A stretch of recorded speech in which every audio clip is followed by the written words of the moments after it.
The first wave of free agency is done, folks, and man, oh man, do we have a lot to talk about. So let's just get into it. Jalen Waddle heads to Denver. DJ Moore heads to Buffalo. David Montgomery heads to Houston. Trent McDuffie heads to LA. Garrett BradBury heads to Chicago. Minkah Fitzpatrick and Geno Smith heads to the Jets. Michael Pittman heads to Pittsburgh. Rashan Gary heads to Dallas. Osa Odighizuwa heads to San Fran. Justin Fields heads to Kansas City. My thoughts on Maxx Crosby. And we got to talk about some free agent signings, okay? All of this and more on the 105th episode of the Football Junkies podcast, okay? I am your host with the most, all right? I'm your chief bag row dominus. That's right, chief, head of the table, anything and everything related to the bag, rumors to the bag, and more. I am your hopium deal. That's right, all the hopium that you need to make it through this offseason, I am the guy to go to, okay? But I am all these things and more. But most importantly, the most important thing that you must remember is I am your host, Kale. Buckle up, it's going to get crazy. So guess what? On 3, 1, 2, 3, let's lock in.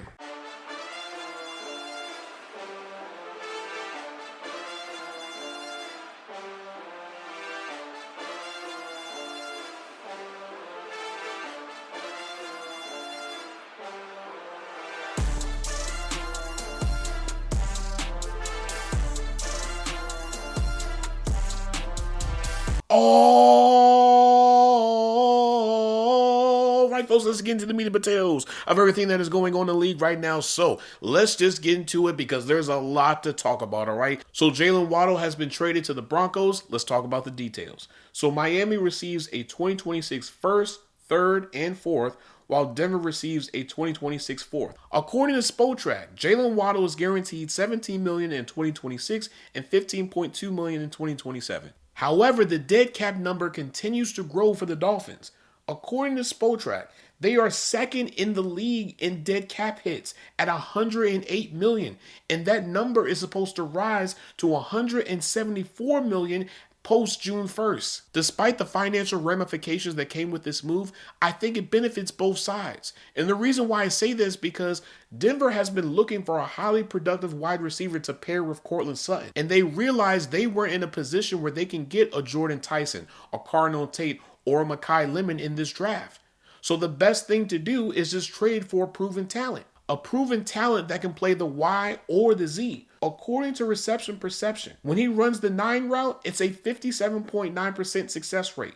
When he runs a corner route, it's a 62.5% success rate. When he runs an out route, that's a 77.1% success rate. When he runs the post route, it's an 89.5% success rate. When he runs the dig, it's an 83.9% success rate. When he runs a slant, it's an 86.8% success rate. And when he runs a screen, it's a 100% success rate. He also has an 81.3% success rate against zone coverage, a 73.5% success rate against man, and a 76.5% success rate against press coverage. By trading away Jalen Waddle, the Dolphins have 2 first-round picks, and we know with one of those picks, they have to address wide receiver.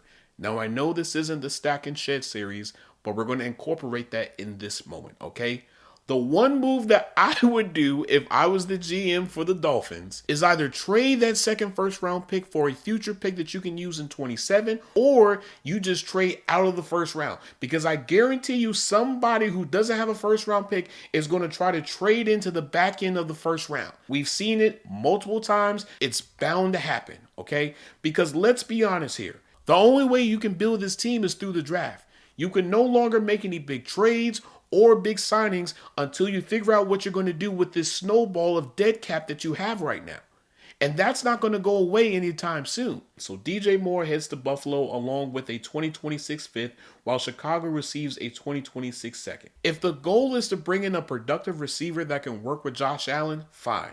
But the way that you go about that is wrong. Because why are you giving up a second round pick for a receiver who was hot and cold all last season? Instead, the Bills needed to go after a true X receiver. DJ Moore isn't a true X receiver. He's a Y, possibly a Z at this point in his career.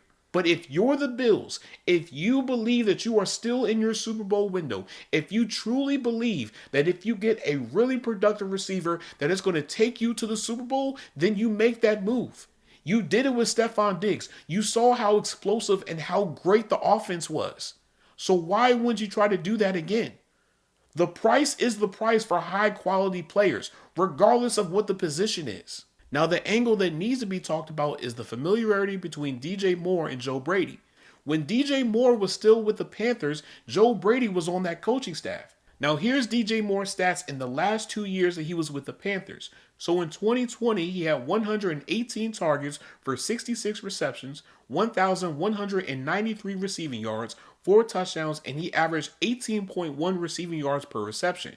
Now in 2021, he had 162 targets for 93 receptions, 1,157 receiving yards, 4 touchdowns, and averaged 12.4 receiving yards per reception. Now, as we fast forward to now, these are the routes that DJ Moore ran the most from last season. So he ran the dig at 20.7%, the slant at 14.5%, the 9 at 14.2%, the post at 12%, and the out at 9.5% according to reception perception. Now, if we compare this to the success percentage against the same routes, this is what we have. DJ Moore was 100% successful when running the screen. He was 80% successful when running the slant. He was 90.9% successful when running the comeback. He was 71.9% successful when running the dig. He was 72.7% successful when running the post. And he was 61.5% successful when running the 9. Now, I don't think the Bills are done with this receiving core, but hopefully they make another addition, preferably somebody that is a physical receiver who is proficient in catching 50-50 balls, over-the-shoulder catches, and is very good at man and press coverage. So the Lions traded away David Montgomery to the Texans while receiving Juice Scruggs, a 2027 7th-round pick, and a 2026 4th-round pick. By making this move, the Texans are signaling that they want the run game to play a more prominent role in the offense, which I don't hate them for it, because the 1 year that Joe Mixon played for the Texans, it was really good. They were 15th in the league and they averaged 112.3 rushing yards per game, 4.4 rushing yards per play, and 15 rushing touchdowns compared to being 22nd this past season in rushing offense, where they averaged 108.9 rushing yards per game, 3.9 rushing yards per play, and 9 rushing touchdowns. Now, as far as the Lions acquiring Juice Scruggs, I feel like that's more of a depth acquisition. I feel like at best he can compete with one of the second-year offensive linemen.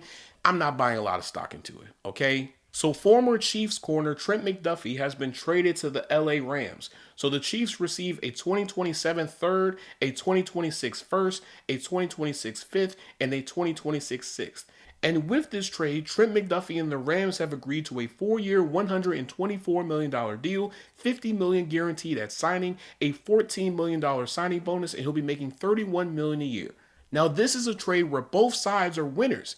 Because when we look at the Rams side, they needed a dominant corner. I'm sorry, Emmanuel Forbes was not getting the job done. Akello Witherspoon is not reliable at this point. They needed a true number 1 corner, and Trent McDuffie is that guy. During the playoffs last season, I saw the secondary get targeted multiple times because offenses realized that this secondary wasn't that strong.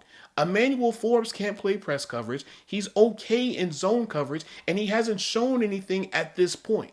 So by getting someone like Trent McDuffie, who's versatile in playing both the slot and outside, I think that's going to add another weapon to this defense. And the angle that nobody is talking about is that the Rams gave up their first-round pick and kept the Falcons' first-round pick. So whatever need they've been targeting, they can still get it because the Falcons' first-round pick, if I'm not mistaken, is a top 10 pick, which is great. As we've seen in multiple years, the Chiefs continue to show that if you're not Patrick Mahomes, Travis Kelce, or Chris Jones, you are expendable.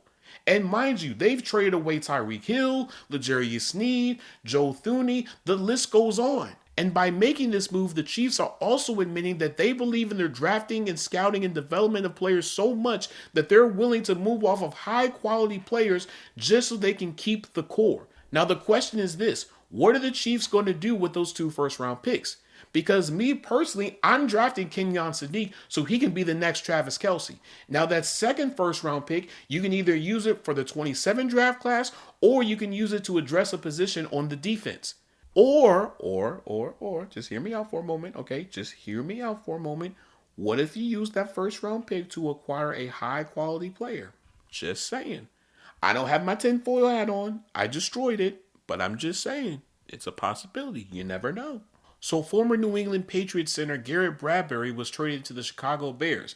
and so the Patriots receive a 2027 fifth-round pick. Now, prior to this trade, the Bears brought in Tyler Biadasz for a visit, and then there were rumors going around that they were interested in signing Tyler Linderbaum once free agency started.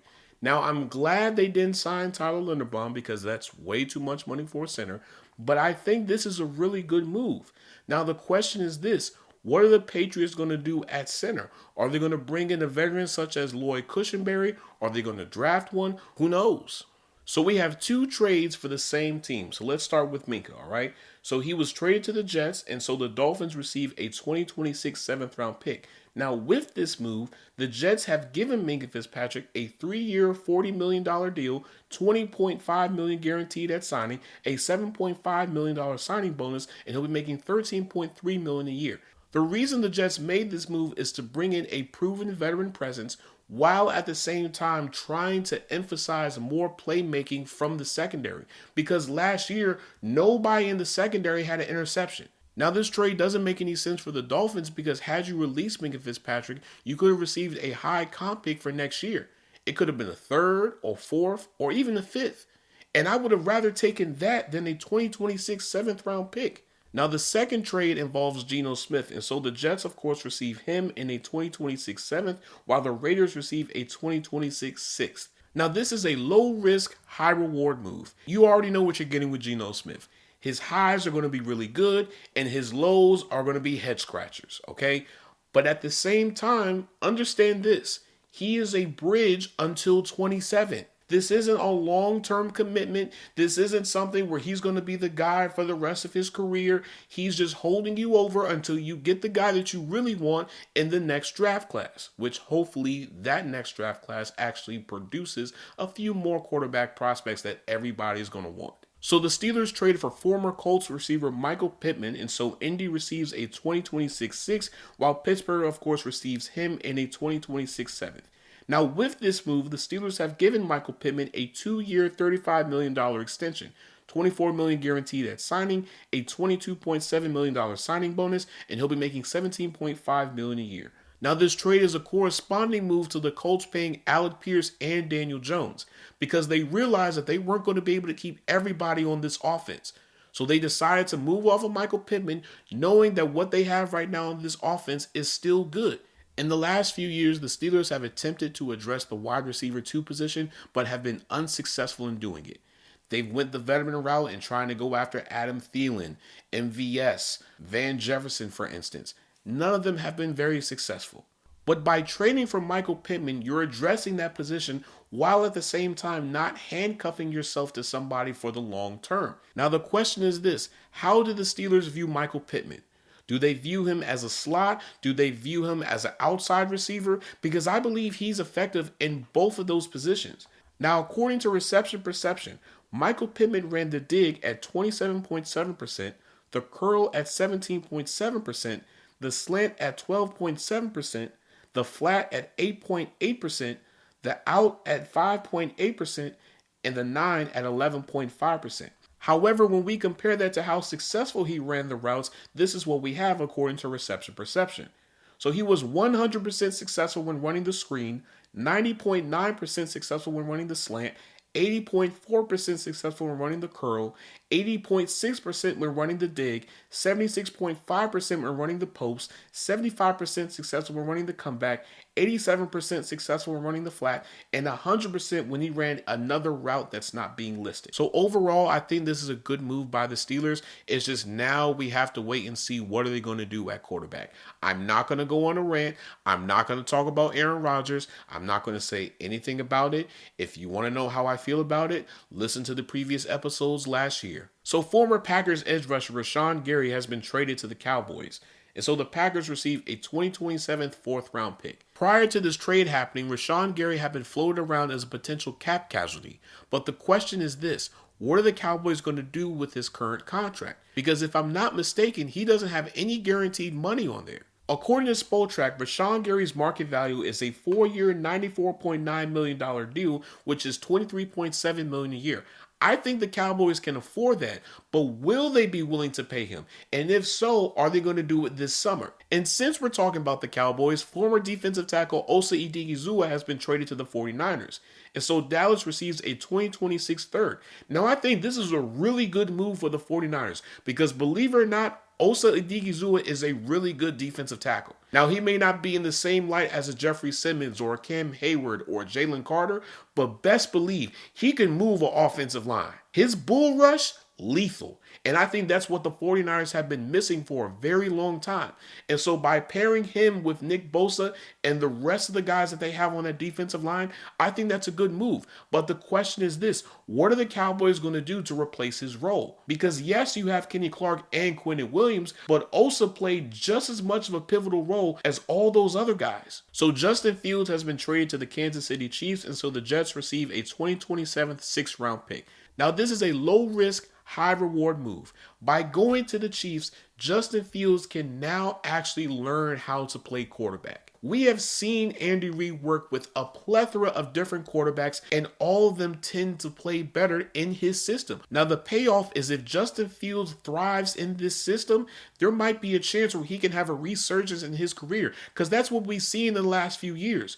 When Baker Mayfield went to the Buccaneers, he looked better. When Sam Darnold went to the Vikings and then to the Seahawks, he looked better. Now, am I saying he's going to do the same thing that Sam Darnold did? No. But I am expecting for Justin Fields to be a better quarterback after his experience with the Chiefs.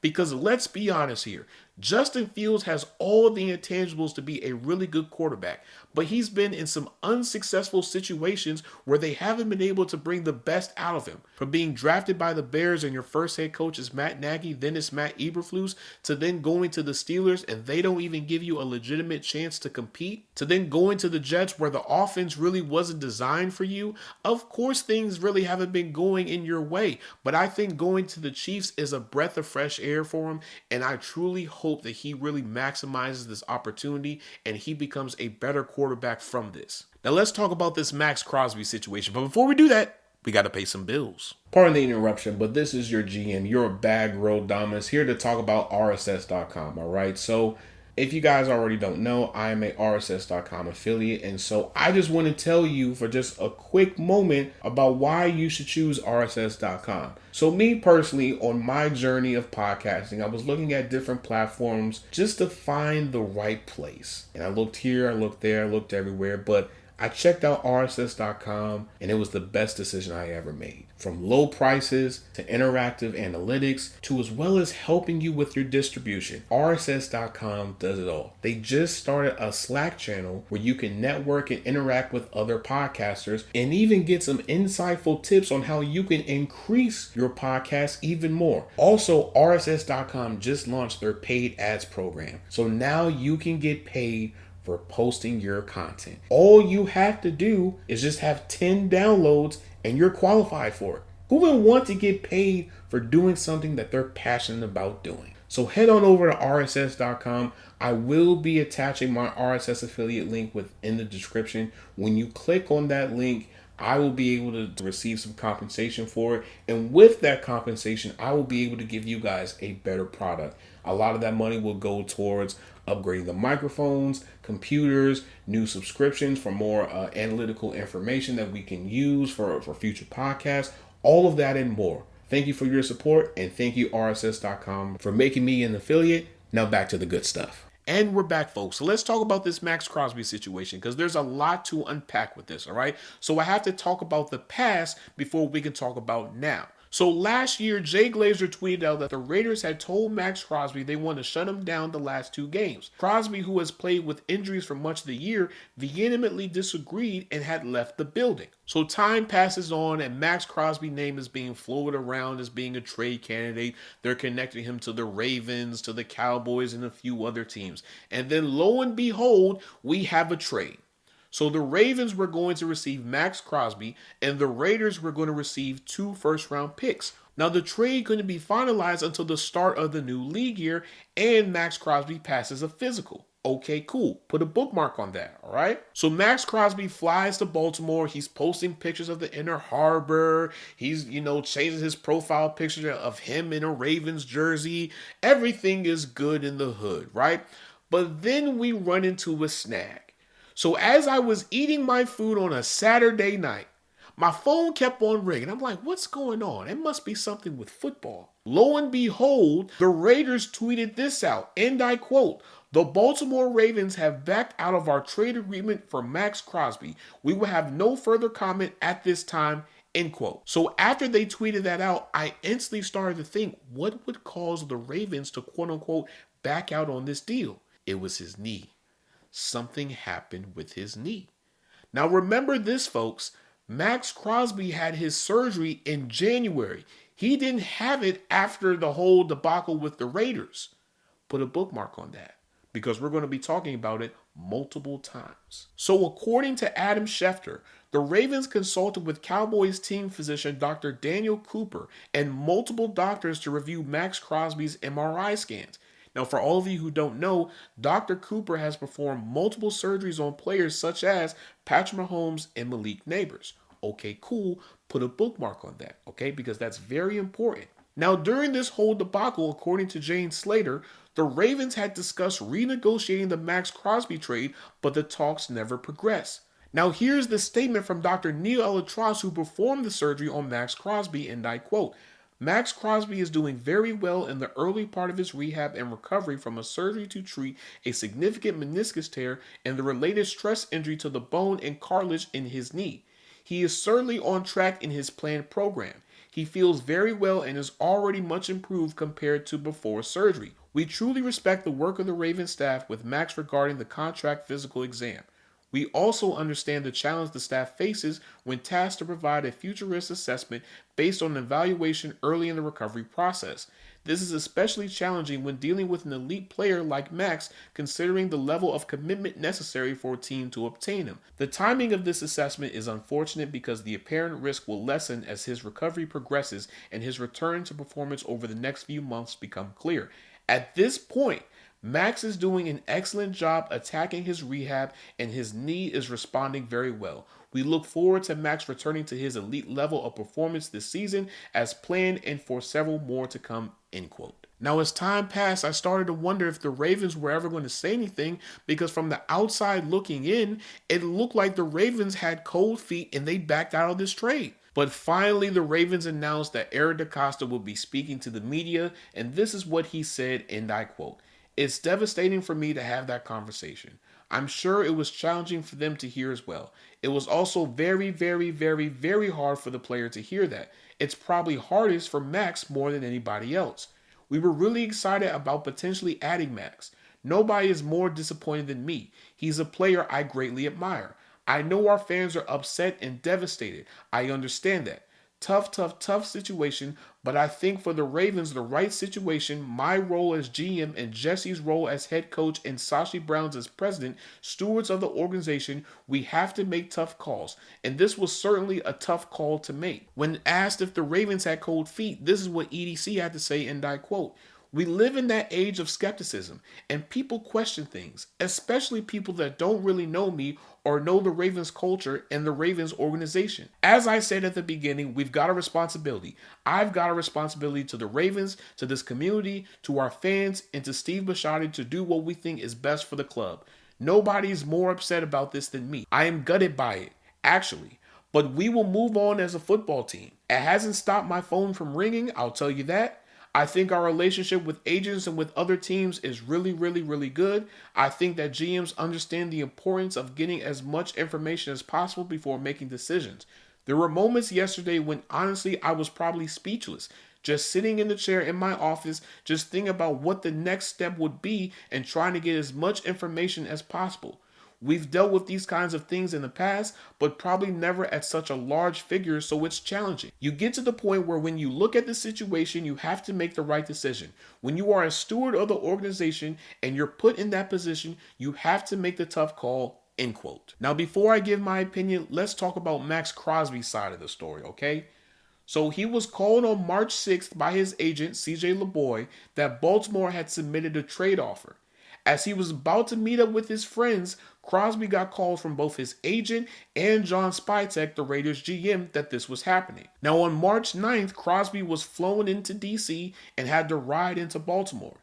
The next day, Crosby went to the team facilities. Before he left the facility, he wanted to meet with both EDC and Jesse Minter. But once he met Jesse Minter, he said, and I quote, felt like the energy was off compared to earlier in his trip to Baltimore, end quote.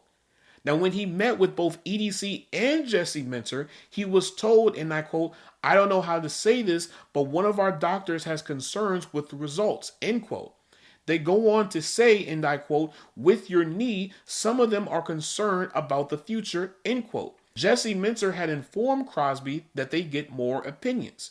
So time passes on. Maxx Crosby returns to the hotel. He spoke directly to his surgeon, Dr. E. Latros, and he told Crosby, and I quote, your knee is great. You're exactly where you're supposed to be, or even ahead of schedule. You're doing everything right. You will be back by training camp, end quote.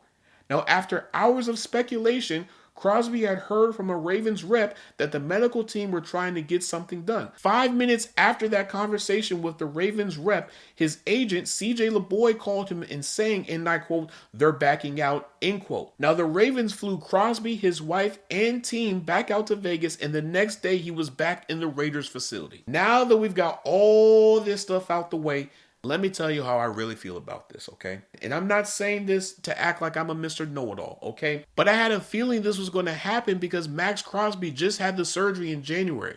So everybody knew he wasn't going to pass a physical by now. But what I don't like is for media people to say that the Ravens got cold feet or backed out of this trade. The Ravens were smart in making this move because at the end of the day, if Maxx Crosby's knee is actually worse than expected and he goes out in training camp and he does the same move that he's been doing all his career and re-aggravates that injury again and it's worse or possibly career ending, guess what? The Ravens are on the hook for 2 first-round picks. Understand this, my fellow football junkies. In basketball, first-round picks are like potato chips, okay? But first-round picks in the NFL is like gold. That's why it's so rare for teams to trade first-round picks for players because they understand the weight that comes with that move. Now, I commend the Ravens for doing all the necessary work that they needed to do. But I knew the moment that Schefter said that the Ravens had consulted with Dr. Cooper, who is one of the top dogs when it comes to knee surgeries, that sealed the fate of the entire trade. Because I knew that he probably saw the same thing that the Ravens doctor saw as well. Now, I'll be honest with you guys. I never believed that Maxx Crosby was worth 2 first-round picks. Now, is he worth a first-round pick and some other stuff? Of course, without question. But to say that he's worth 2 first-round picks is a little bit of a reach. Now, I understand the Ravens weren't just the only team that was in on trying to get Maxx Crosby because the Cowboys were willing to offer a first and second for him, according to Adam Schefter. So I don't hate the Ravens for having to give up a little bit more to seal the deal. What I don't understand is why you would do this now. And remember, folks, the Ravens were still trying to do this trade despite the problems with Maxx Crosby's knee. That's the part that nobody is talking about. So for all you people out there that are saying the Ravens got cold feet, let me ask you something, okay? Because this is another angle that nobody is talking about. Would your opinion on the Ravens doing bad business be justified if they've done this in the past? Because the few times the Ravens have had to make a decision and they base their decision off of medical evaluations, in some ways they were right. With Michael Brockers in 2020, he didn't last that long afterwards. He only played 2 more years. Ryan Grant, he had problems with his ankle. A couple years later, he had to retire. So don't just tell me that the Ravens got cold feet when in actuality, they covered every single base that they could possibly cover to make sure that they were right on their evaluations. Because again, you're not just giving up just 1 first-round pick, you're giving up 2 first-round picks. As I've said before in the early part of this episode, if I haven't already said it, if the trade would have went through and Maxx Crosby would have went out on training camp or better yet during the regular season and he did the same move that he's been doing for years now and he re-aggravates that injury to the point where he has to medically retire, guess what happens? The Ravens are on the hook for 2 first-round picks. Now, shortly after the Raiders made that statement, there was speculation on if the Cowboys were going to try to make a trade for Crosby, and that didn't happen. That was shut down within a matter of minutes. So that just tells you there is somewhat of a red flag on his medicals. Now the question is, what is it? Will we ever know? Probably not. And one more thing about this Maxx Crosby situation, and then we'll go on to the last topic and be done with the episode, okay? What I don't like with Maxx Crosby is how you could go on this giant hissy fit talking about I am where I need to be and it is what it is, and talk about how you had to fly into DC and then you had to drive 2 hours to Baltimore. Bro, relax. Relax. Because what I don't understand is how you can go and just nitpick at the small little things. You were making it seem like you were staying at a Motel 6, and you wasn't. You were staying in one of the best hotels in the city, dog. Stop playing. Stop playing. And then you're going to say that there was a dead body in front of the hotel. No, it wasn't. Most likely it was probably a homeless person that was either drunk or high and they passed out. Relax. Because when this trade happened, you was posting up pictures of the stadium. You changed your profile picture to you wearing a Ravens jersey. You was using Kodak and all these different things related to the Ravens and Lamar and whatnot. But now that something has come up, now you're having bitter feelings about it. You need to relax. And you need to point the finger at yourself. Because again, like I just said in the previous part of this episode, had you had the surgery earlier on, you wouldn't be in this situation right now. But that's the part you don't want to bring up. You want to point the finger at the Ravens, but you don't want to point the finger at yourself. And from now on, every time that Maxx Crosby complains about not wanting to be with the Raiders, pull up the clip of him talking about he's where he needs to be. Pull it up every single time, because you know what's going to happen, because he's had a track record of doing this every single year. You murmur and complain and talk about, I don't want to be here no more. I'm trying to win. I'm trying to do something. I want to have a legacy. Blah, blah, blah, yada, yada, yada. But when you get an opportunity to do it, you don't want to capitalize off of it. Because if I'm Maxx Crosby, I am blowing up my agent's phone. Hey, bro, we got to find a way to go to another team, man. I don't want to be with the Raiders.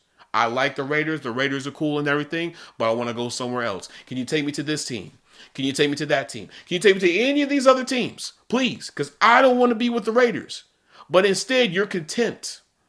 But that's okay. It's perfectly fine. All right, let's get these free agent signings out the way, and then we'll just end the episode, okay? So Jaelan Phillips inks a 4-year, $120 million deal with the Panthers, $60 million guaranteed at signing, a $35 million signing bonus. He'll be making $30 million a year. When we look at his stats from this past season, he had 53 tackles and 5 sacks. Now, when we look at his market value according to Spotrac, it's 3 years, $52 million, which is $17.3 million a year. Now, do I think the Panthers overpaid for Jaelan Phillips? Yes, but I'm leaning towards no. And the reason why I say that is because we know that edge rusher is a premium position. So with it being a premium position, a lot of times some players are going to be overpaid. And don't get it twisted, Jaelan Phillips is a good pass rusher, but to say that he's worth $30 million a year, I don't know about that. Maybe, maybe not. I just got to see more from him. Okay, but by going to the Panthers, you now have a true dominant edge rusher to pair with Derrick Brown and the rest of those guys that's on that defensive line, which I think is good. Now on to Tyler Linderbaum, who inks a 3-year, $81 million deal with the Raiders. $60 million guaranteed at signing, a $20 million signing bonus, and he'll be making $27 million a year. So he is now the highest paid center in the league. Now his market value according to Spotrac is 4 years, $70.8 million, which is $17.7 million a year. I'll be honest with you, this is a reach. A major reach, because I still believe that Creed Humphrey is way better than Tyler Linderbaum. Now, I understand when a lot of players hit free agency, a lot of time those teams are going to overpay for that player. That's perfectly fine. But to overpay like this at center for Tyler Linderbaum? Come on now. And don't get it twisted. I don't think Tyler Linderbaum is a bad center. I'm just not going to pay him more than a Super Bowl winning potential Hall of Fame center in Creed Humphrey. I'm not doing it. Now let's talk about Odighizuwa. So he inks a 4-year, $96 million deal with the Commanders, $50.6 million guaranteed at signing, a $26 million signing bonus. He'll be making $24 million a year. Now, according to Spotrac, his market value was 3 years, $57.9 million, which is $19.3 million a year. While I understand the Commanders want more production from their defense and they realize that they needed to add in a legitimate pass rusher, I don't know if this is the right move. If you're going to go after somebody that you know can close a game, can change a game. I feel like Odighizuwa has only shown that in moments. I need to see a little bit more consistency, because if we can be honest here, last season when he got traded to the Chargers was probably his best stretch of football, and that was only a couple of games. I'm not going to pay you $24 million a year just for a couple of games, but instead I'm going to pay you $24 million because you have shown this throughout an entire season or even longer than that. But by signing Odighizuwa, is this signaling that the Commanders are not going to address pass rusher in the draft? Because I really don't want that to happen. I truly believe the Commanders need to take a pass rusher. Now, I'm not saying you need to do it in the first round, but if you can do it in the second or maybe third round, I think that's still good, because I think there's a lot of good pass rushers in this draft class. Alec Pierce stays with the Colts, and he inks a 4-year, $114 million deal, $60 million guaranteed at signing, a $26 million signing bonus, and he'll be making $28.5 million a year.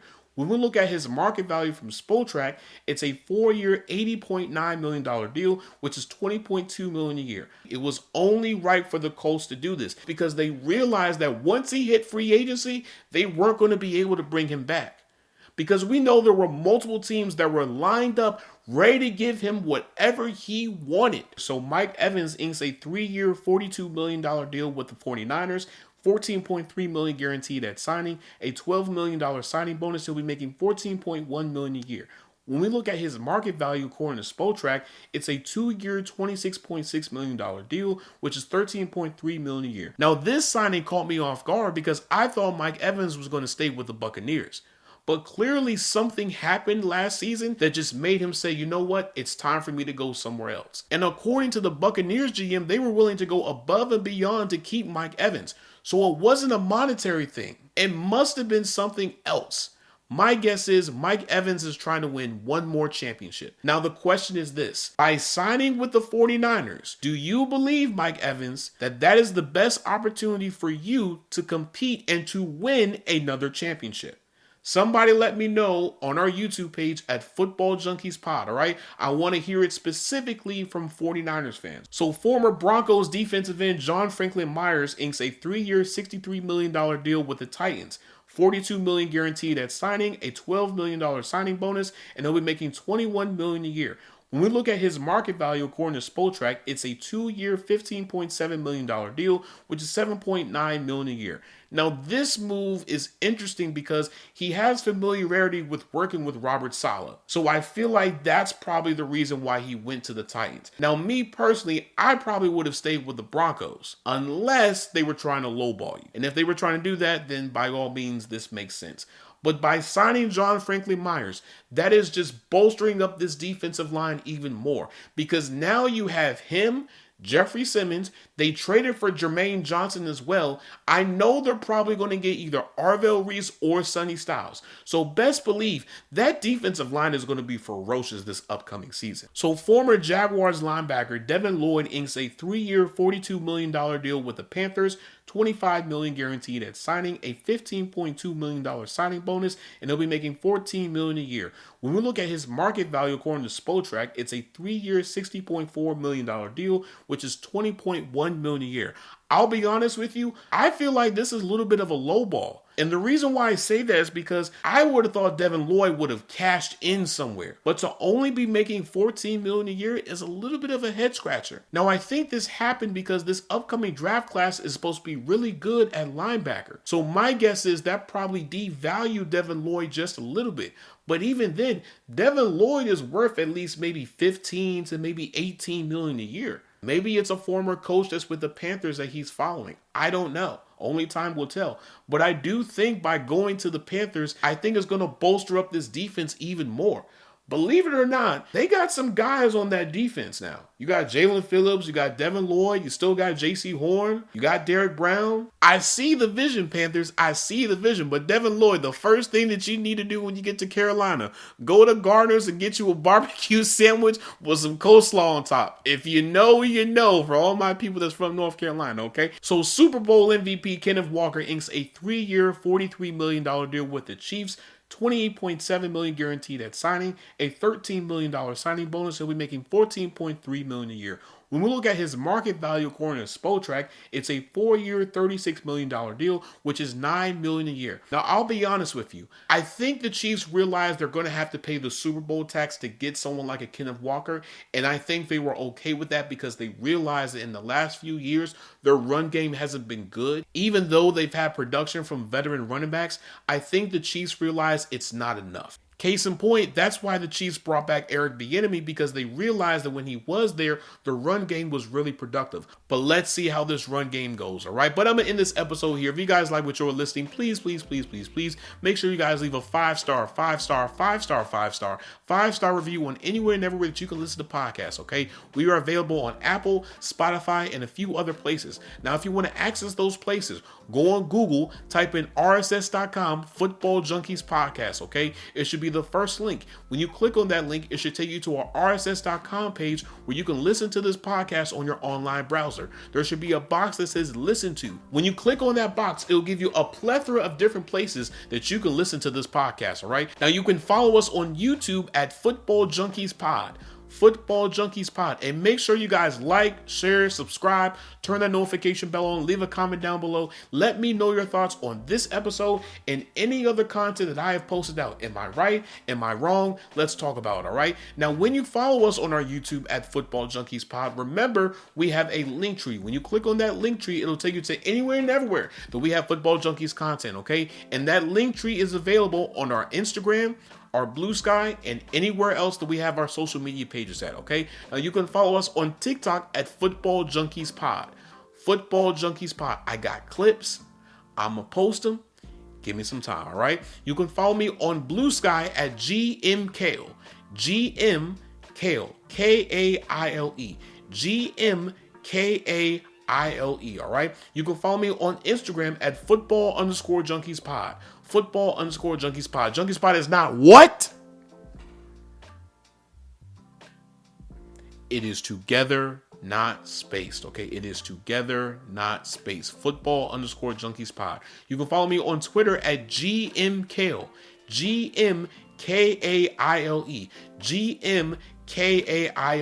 As always, I hope I gave you guys the fix that you guys need. I love you guys. I appreciate you guys so much. Thank you guys so much for listening to the best football podcast that you can listen to on a week-to-week, day-to-day basis. And as always, this is your GMKale signing out. Peace and love.